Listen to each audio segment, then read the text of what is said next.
Okay. Welcome. I'm here today to interview Johnny Bernhard and her talk about her new book, Sisters of the Undertow. Johnny and I met briefly at the Pulpwood Queens back in January, and we're looking forward to another occasion to do that again. Yes. Um, so welcome, Johnny. I'm glad to. Thank you. Happy to be here, Eileen. Thank you for your interest. Oh, it was a great story. And I have to say quickly that my sister said, "Oh, I'm going to have to listen to this interview."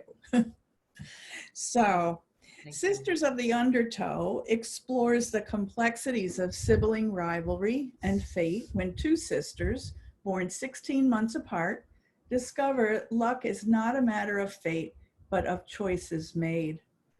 And there's a couple of reviews that I'd like to read to you from the back. Johnny Bernhardt has become one of the South's finest writers. Sisters of the Undertow is a book you can't and won't put down, a story of sisterhood, love, and loss. And another is one sister, beautiful, brilliant, and fearful of love. The other, ordinary in appearance, learning disabled, and open-hearted. It will take a Texas-sized hurricane to move the barometer in this relationship. A well-paced, urgently narrated story about the powerful undertow of sibling luck and love. Johnny is a former teacher, as I am, and a journalist, which I am not. And her work has appeared in many publications, but I'd like to really point out that she's the author of two other novels, A Good Girl and How We Came to Be. So check this out, and then you can check her other books too. So we're Thank going to you. have some conversations, and again, welcome, Johnny. I'm so glad we got a chance to talk. You know, I'm always interested in the story behind the story. What led you to write this story? What was the seed?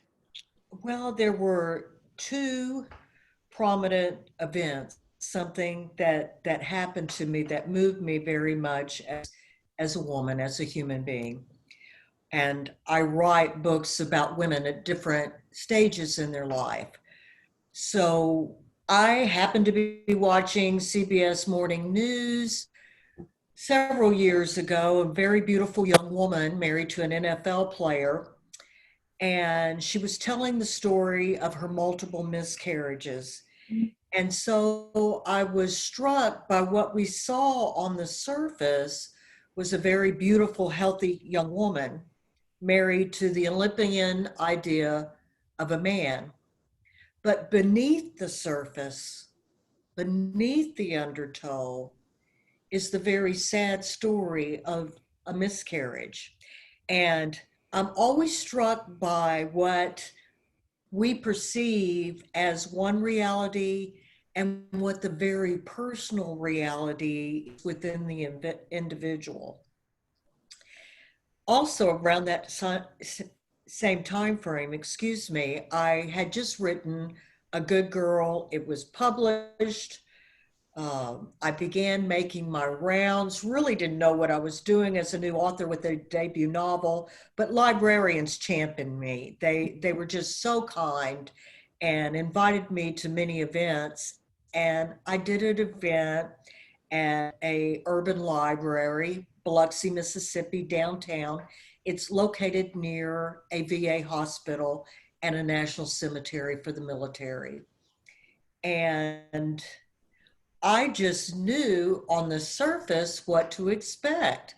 People were going to come in. It would be a great book talk. I'd sell books. It'd be just a fun day for an author, a new author. But the reality below the surface, that reality was that that particular library, because of its location, served as almost daycare Oh, for the homeless vets in the area. And wow. I realized that was my audience. And I was struck at how kind the librarian was and how different the library setting has changed from when I was a young girl or when I was a mother and my children are in their early 30s. It wasn't unusual for my kids to ride their bike to the library, check out a book, come home. And when they were very small, we go there once a week and check out our books and maybe attend a story hour. Life was very different for librarians at that time. And I was struck at this new role they were playing and who was attending the library now. So of course it's the warm building in the winter with the flushing toilet, a place to wash your hands. It was a very moving experience for me. And so I wrote A Good Girl. It was published in 2015. I never forgot what I witnessed that day. And that was the springboard for Sisters of the Undertow. Wow. So clearly, and you've read the book, Eileen, and you probably see those touch points with Yes. him being the protagonist Yeah. and eventually working with the homeless at a downtown Houston library. And what a profound effect it has on Kim as a human being. It's the beginning of her softening, her reckoning on what is important, her place in the world. It also has a lot to do with self-discovery and her place in the world, just like every character in that book. They're all looking for a place to belong. What is their identity in the world? Where do they belong? From the pets that people throw away that are later adopted, to the little girls, to the teenager from Central America trying to find her way back home. Mhm. So those two events, those two realities were the catalysts for Sisters of the Undertow. Well, that in a way that answers one of my other questions. And uh, the end of the story, I was going to ask you about librarians and libraries and how, it plays a very important backdrop to the book. And we all, if you're a reader and a writer, you love libraries, and the librarians are just so important. You get one librarian to like your book, and you get a whole world of readers. It's more than just if one reader likes your book, that's great, and we want that, of course, but librarians are so important. So then I so there are actual events in the book and actual people, not maybe not directly, but the way that you just explained the libraries, how it plays a role in your book. There were people, men, that really impacted your writing of the book and how it just stayed on. So how long from when you had those ideas did it take you to write this? I suppose 3.5 years. Mhm. And that, Eileen, that might not be active writing in front of a keyboard and Mhm. putting out 1,000 words a day. Um, It could be research. I had to research all the hurricanes that are mentioned in the book because, of course, water is hugely symbolic in this novel. Okay. Hurricanes are the great equalizer in life. Like tornadoes, huge natural disasters, the fires in California. It doesn't matter where you live, if you're rich or poor, your place in life, that they are going to find you. So I did the research on the three greatest storms in American history. And of course, that's the Great Storm of Galveston in 1900. And that's why Galveston's in the book. Lasker Inn actually was my son and daughter-in-law's wedding reception. And when I went there 2 years ago in March for that beautiful day of family and love and celebration, there's a plaque as a historical building. And I read the story about the Lasker Inn, and following that great storm, it was an orphanage for many, many years. because it was needed. It went from being a grand home on the island of Galveston to an orphanage after that storm. And of course, those 3 years, I'm doing that research. I walk halls of Lasker Inn. In fact, I'll be there next week. And I've become very good friends with the owner of the Lasker Inn, and we're going to do a very small outdoor event just for family and friends I haven't been able to see in a long, long time. Very limited event. But of course, those 3 years, I'm watching, I'm observing. I researched Hurricane Katrina. In fact, Hurricane Katrina is what brought me to coastal Mississippi. My husband's a naval architect. He designs boats for Navy SEALs, where these boats are all over the world, and I'm very proud of that. And I jokingly say I've been on the redneck Riviera most of my life, going from shipyard to shipyard, following military contracts. And I say that with a lot of love because the people are fantastic. That's what makes a place special, the people that live there. So that's how I know about coastal Mississippi and Katrina. When I moved here, it looked like an atomic bomb had landed. And many people associate Katrina with New Orleans. Of course, it was horrible there, but it was also ground zero in coastal Mississippi. I can be from my home next door to Biloxi in downtown New Orleans in a little over an hour. So Wow. this is a high impact, highly concentrated area that was affected by Katrina.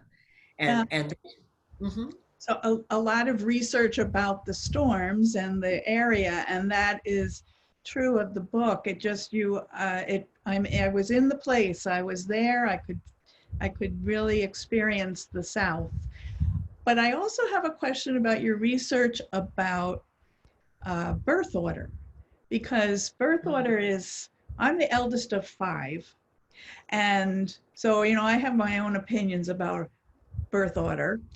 But I was just curious about, it made me think about how it impacts, your birth order impacts how you live your life, how you grow, and also depends on who the sibling is next to you or younger. So there's a lot of impact. But did you also research birth order, or did you just do it? No, absolutely. A lot of psychology today, a lot of books about birth order. And, I don't know how much time we have. I think we're a little limited today, but that'll be a great discussion for another time. Yes. I think birth order and the family unit is extremely important because it's where we learn to love and to trust and what we expect out of other people. I think it's hugely important. And as an author of upmarket fiction, that's what I write. It's very important for me to be able to connect with all readers. So if a reader from Budapest reads about sibling rivalry, he or she will be able to identify. It's a universal concept. Mm-hmm. And it never, Eileen, I'm sure you can agree, it never quite goes away. Yesterday was my birthday. I had a wonderful day. Yes, happy birthday. Thank you. It was just beautiful because I was reminded of all the many connections through books, through high school. I'm just so grateful for that. But I talked to several siblings and they were talking about things, and I don't remember that happening. Was I there? So it's always going to be that unique point of view. It is. I mean, three little girls, 3 sisters can be on a sidewalk and one falls down. All 3 sisters will have a different story about what happened. It's a personality. When we're just about out of time for this conversation, but this will be posted and people can have a chance to tell their sibling stories. And I have one for you. about my brothers and I on a vacation, and it's very different when we tell the story. It's not the one that we each remember. Um, but I'd like you to be able to tell people uh, where they can buy your book, and what, give us some that kind of information. It's available Thank everywhere. Yes, yes, I'm grateful for that. I'm with a firm, very good publisher that's been very, very good to me. The book is designed by Lisa Tremaine, the book cover, Lisa Tremaine of Texas Review Press, in conjunction with Texas A&M University Press. And everyone asks, do I need to be from Texas to be published by them? Absolutely not. Absolutely not. So those people writing Southern fiction, those literary fiction readers and writers, that's a good place for you, especially poets. But the publisher did a great thing earlier this month and made the Kindle edition $1.99 because we want to connect with the readers. But you can order online at Walmart, Target, Barnes and Noble. Take care of your indie bookstores in your hometown. They could order the book for you. But Of we course, can put the links into the post on Sunday too. Marlene. Yeah. So if that, it's been really great chatting with you today, and I know we could talk for an hour, but we're going to talk more on Sunday through the comments underneath the post on pros in the pandemic, and we're going to share this later for more people to see. But Sunday's special, and I hope everybody will be joining us for further this conversation and to put their comments in, because there's a giveaway of a signed copy. So we're looking forward to that.